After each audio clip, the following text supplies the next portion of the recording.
ওই যে সবাই ওইভাবে প্রপোজ করছে না, সবাইকে তো বলে রেখেছি গার্লফ্রেন্ড আছে। তো হ্যালো বন্ধুরা, এই যে চলে এসেছি এখন এই রানাদার পোলাওয়ের দোকানে। এই যে রানাদা এখন পার্সেল করছে।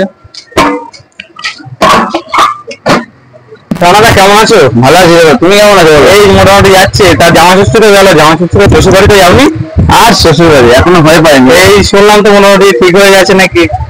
হ্যাঁ, তাই ঠিক হওয়ার যাওয়াটা মানে মানে বিয়ে না করলে শ্বশুর বাড়ি যাওয়া এরকম একটা বিষয় থাকে না সবকিছু। তোমার তো এখন প্রচুর ফ্যান ফলোয়ার, মেয়ে ফ্যান ফলোয়ার, তার প্রপোজ টোপোজ পাচ্ছ না?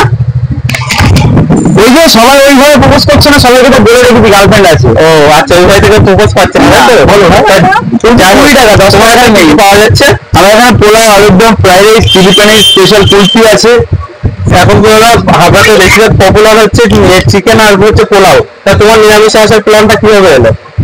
নিরামিষ প্ল্যান বলতে গেলে দাদা, সত্যি কথা বলতে গেলে ফার্স্ট টাইম আমি ভাবিনি যে এরকম হিউজ কোয়ান্টিটিতে মানুষ খাবে বা কিছু। আমি অল্প নিয়ে চালু করেছিলাম, ভেবেছিলাম নিরামিষটা করলে বেটার হবে, চালু করেছিলাম। নিরামিষ মানে কি, আগের উপর চাই সিম্পলি করতাম।